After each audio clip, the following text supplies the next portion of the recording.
રામાયણ છે ને, રામાયણના હું તમને એક બે પ્રસંગ કહું. સીતાજી કે લક્ષ્મણ રેખા ઓળંગી ગયા ને એનું હરણ થયું છે. સીતાજીમાં શક્તિ નહોતી એવું તમે માનો છો? હે, સીતાજી બાપુ, સીતાજીની એક દ્રષ્ટિ જો રાવણ ઉપર પડી હોત ને, એ પ્રકારે જો એક દ્રષ્ટિ પડી હોત તો રાવણની રાખ આ દુનિયામાં ન પડે. પણ માએ તમને અને મને એક માર્ગ બતાવ્યો છે કે જે લક્ષ્મણ રેખા ઓળંગી જાય ને એનું આ દુનિયામાં હરણ જ થાય. પછી દીકરી હોય, બાપ હોય, માં હોય કે ભાઈ હોય, જે લક્ષ્મણ રેખા ઓળંગી જાય એનું હરણ જ થાય. આ દુનિયામાં રાવણ મરી ગયા એમમાં ન રહેતા ગામો ગામ છે. એટલા માટે બહેનોને હું એટલા માટે કહું છું કે તમે વાપરો, ખાઓ, પીવો, મોજ કરો, પણ દેહના પ્રદર્શન ન કરશો. રાવણ તો બાપુ જાઓ અહીંયા અમને હોત આમાં મળે તો તમે તો ચારે હડબેટે ચડો, કઈ નક્કી નહીં. દેહના પ્રદર્શન ન હોય. તમે તો શક્તિનો અવતાર છો, તમે તો બાળીને ભસ્મ કરી દો એ તાકાત છે રામ. પણ ફેશને જે દી ઉઠાડ્યો છે, અમુક અમુક તો જો વાળ કપાવ, ખીલકોડીના પૂંછડા જેવડા વાળ હોય, આમથી આમ નામથી નામ. અરે મારી માવડીઓ આ દશા અમારે જોવાની લીખી છે. વહુ હારો ભેગા પાણીપુરીઓ ખાતા હોય. બોલો હવે આમાં પરજા ચેવી થાય? શું કરવું? હા, ધરાવીને ધાનનો નીપજે, કોડવીને માડું હોય, જેળ જખરા નીપજે, જેની માં હોથલ હોય. બાપુ હારી જનેતા વગેરે હારા દીકરા ન થાય કોઈ દી.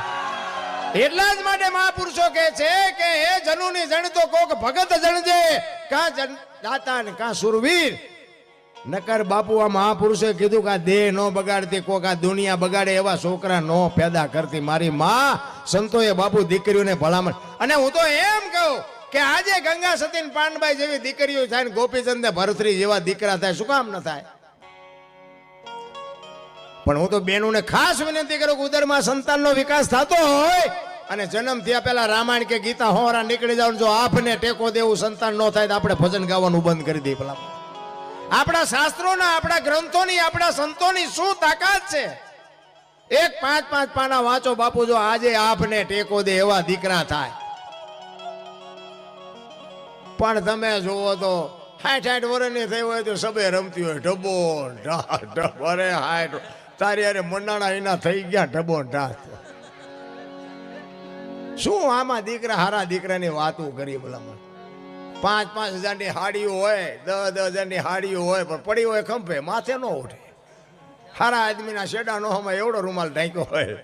તડકો બહુ પડે તડકો, પણ મારી માં હાડી હોય ને હાથ પેઢીનું નામ ઉજળું થાય. પણ બાપુ આ નથી ઉજતું, કોને કહી રામ? અરે દીકરી તો દીકરી. મહાપુરુષો એટલા માટે કે એક અનાજ અન્ન ઉપર, એક સંપત્તિ ઉપર અને એક સ્ત્રી ઉપર બાપુ પડદો હટે એટલે એની કોઈ કિંમત ન રહે. લખવું હોય તો લખી લેજો રામ. તમે જમવાનું બનાવ્યું હોય ને ઉઘાડવું પડ્યું હોય તો તમને એમ થાય કે નથી ખાવું. સંપત્તિ તમારી બજાર વચ્ચે તમારી ફળિયામ પડી હોય, તમને એમ થાય સાચું ન હોય, ખોટું હોય ને આમ પડ્યું હોય. અને બેન દીકરી બાપુ ગમે એમ રખડે ને એટલે દુનિયા એના સામું જોવે જ નહીં. જવા દો, આ તો નફટ છે. 3 વસ્તુ ઉપર બાપુ મહાપુરુષોએ પડદો રાખવાનું કીધું છે જો કિંમત રાખવી હોય તો. જીવન મળ્યું છે ભલામણા, મોજ કરી લ્યો. તમારે અને મારા એક સદગુરુ પાસે તમને મને ખબર હોવી જોઈએ હું ક્યાંથી આવ્યો છું, ક્યાં છું ને ક્યાં જવાનું છે. ગંગા સતીની વાણી કે 21,600 શ્વાસા બાપુ અત્યારે કોઈનો દેહ દુર્ગંધ નથી મારતો.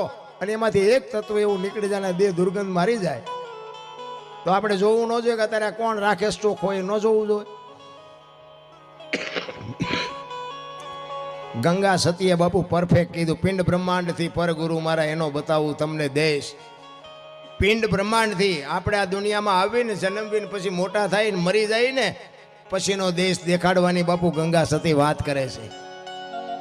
21,600, 1 મિનિટના 15, 1 કલાકના 900, 12 કલાકના 10,800 અને 24 કલાકના 21,600 થાય. જેને ગણવા એને ગણવાની સૂટ. પરફેક્ટ હિસાબ. ભજન કોને કહેવાય? આ ભજન નથી. આને ભજન ન કહેવાય, આને મનોરંજન કહેવાય. ભજન બોલ્યા જેવી વાત જ નથી. જો બોલાય તો લખાય ને લખાય તો દેખાય ને દેખાય તો વંચાય, એવી વાત નથી. આ તો ટેમ કાઢવાની વાત છે. ગાયું આટું કે પૈસા ભેગા કરવા છે એટલે અમે રાગડા તાણીને તમે માથે નાખો, અને ભજન ન કહેવાય. ભજન ગાવું કરતા કરવું અઘરું છે, કરવા કરતા સમજવું અઘરું છે, સમજવા કરતા જીવનમાં ઉતારવું અઘરું છે. જો જીવનમાં ઉતરી જાય જીરવવું બધાય કરતા અઘરું છે. આ જીરવા એવું નથી. સારું જરાક ગાતા હોય ને આપણે સીતારામ તો આમાં માથું ગયો. સીતારામ તો બોલ, મરી તો તું જવાનો છો. પણ જીરવાય છે ક્યાં? તમને ને મને ઈશ્વર સમય આપ્યો છે ને મોજ કરી લેવાની વાત છે, બાકી કાંઈ છે નહીં. મરી જ જવાનું છે, વાત પાકી છે. અને રામદેવજી બાપાનું બાપુ સાનિધ્ય છે ને, રામદેવજી બાપાની બાપુ જે એવડી મોટી કૃપા છે ને આપણા ઉપર, એની વાત જ નથી થાય. મેં આપણો જો મેળ પડી ગયો ને તો રામદેવજી બાપાના પ્રતાપે. નકર એ ખટારામાં જે આપણે તોફાન કર્યા છે ને માર્યા છે ને મારે મેં ખાતો, નકરા માર્યા છે એવું નથી, ધરીને માર ખાતો છે. પણ ટૂંકમાં મેળ પડી ગયો રામદેવજી બાપાની કૃપાથી. નકર કાં ઉપર વી આવી ગયા હોત ને કાં માલપા હોત, આય ન હોત. એટલે હું તો એમ કહું છું કે રામદેવજી બાપા ઉપર ભરોસો રાખજો. અત્યારે જીવતો જાગતો જો ભગવાન હોય ને તો એક હનુમાન, એક માં મેલડી અને એક રામદેવજી બાપા. હવારે નાળિયેર માનો ને બપોરે ભડાકો થાય એવા આ ત્રણ દેવ છે અટાણે. રામદેવજી બાપા બાપુ જન્મ્યા ક્યાં ને આપણે વયા ક્યાં આવ્યા જોવો તમે. કૃષ્ણ પરમાત્મા જન્મે ક્યાં ને વયા ક્યાં આવે? હે મીરાબાઈ જન્મે ક્યાં ને વયા આવે ક્યાં? આપણી આ ધરતી ઉપર કાંઈક તમને નથી લાગતું કે કાંઈક બાબુ પવિત્ર ભૂમિ છે? કચ્છ કાઠિયાવાડ સૌરાષ્ટ્રની ધરતી, કાયા જેની કુબડી પડસંદ જાના પ્રાણ, સંતને સુરા નિપજાવતી હોરઠ રતનની ખાણ છે. રામ આ સંતોની ભૂમિ છે. ધરતીની બાપુ એક ટકાવારી હોય, તાકાત હોય, એમ એવી મહાપુરુષોની આ ધરતી છે. પણ એકાદ વાણી લઈ અને પછી હજી આપણે રાદડિયા સાહેબને સાંભળવાના છે. પણ મેં કીધું મને વાહે રાખો ને. મને કોઈ કલાકાર બાકી હોય ને એટલે કીડિયું ચડે. મને એમ થાય ઓલો બાકી છે, ઓલો બાકી છે. મને વાયા રાખે ને પછી એમ થાય પયું ચોખ્ખું થઈ ગયું હોય, જવું હોય વીએ ગયા હોય, આપણે એકલાને જ હિલોડો કરવાનો હોય. પણ મને ન મૂક્યો, મને કે ના તમે બે. એટલે એક રામદેવજી બાપા તમને કહું, તમારી અને મારી આ ભૂમિ પર જ્યારે આવે એટલા માટે મહાપુરુષો વાણીમાં એવું કહે છે, હાલી ભરવાના પાણી પાણી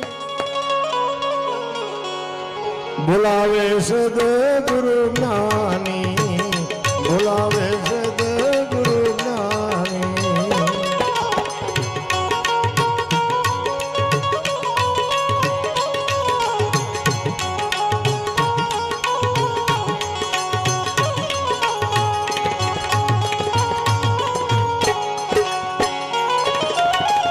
સુણીને પિયરીઓ મારે જાઉં સાસરીએ,